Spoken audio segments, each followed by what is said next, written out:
To call this a biography would be a serious understatement. If you ever have an American edition to this book, I would suggest the subtitle, Everything You Ever Wanted to Know About Tipu Sultan But Were Afraid to Ask.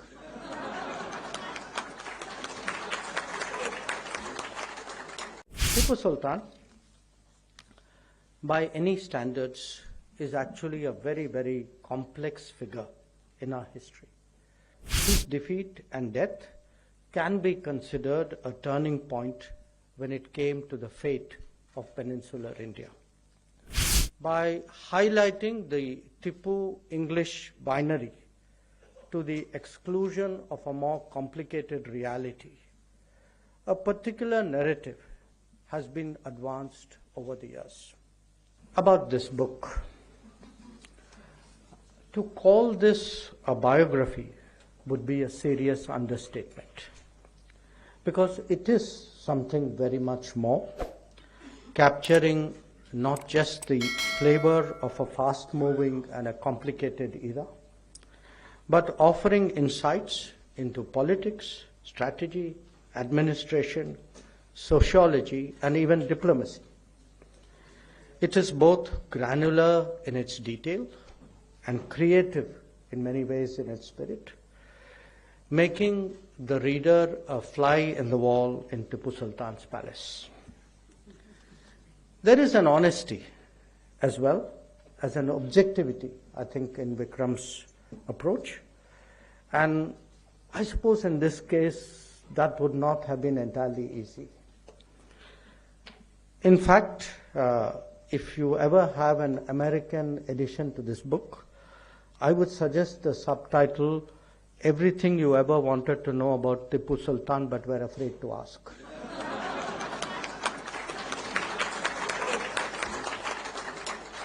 Now, Tipu Sultan, by any standards, is actually a very, very complex figure in our history. On the one hand, he has the reputation as a key figure who resisted the imposition of British colonial control over India. And it is a fact that his defeat and death can be considered a turning point when it came to the fate of peninsular India. At the same time, he evokes strong adverse sentiments, even today, in many regions, by some in Mysore itself, in Coorg, and in Malabar. Contemporary history writing, certainly at the national level, has focused largely on the former aspect, underplaying, if not neglecting, the latter. And let's be honest, this was not an accident. Now, history in all societies is complicated, and the politics of the day often indulges in cherry-picking facts.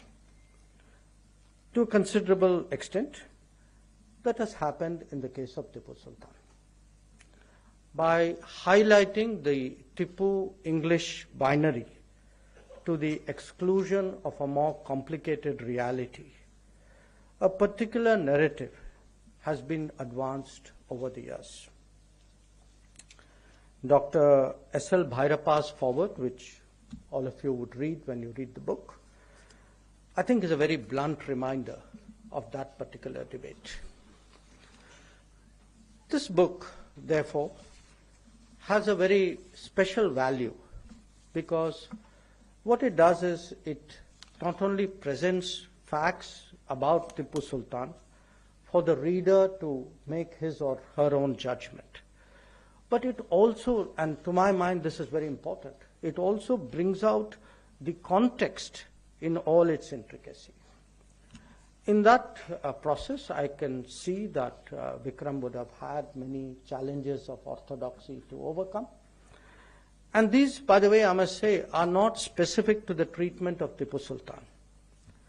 How much of our past has been airbrushed, how awkward issues have been glossed over, how facts are tailored for regime convenience. These are actually basic questions which confront us all today.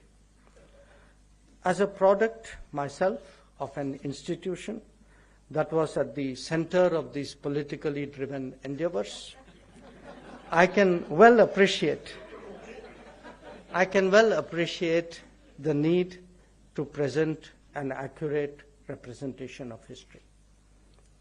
In the last decade, the changes in our political dispensation has encouraged the emergence of alternative perspectives and balanced accounts. We are no longer prisoners of a vote bank, nor is it politically incorrect to bring out inconvenient truths. Obviously, there are many more subjects on which the same degree of objectivity is needed.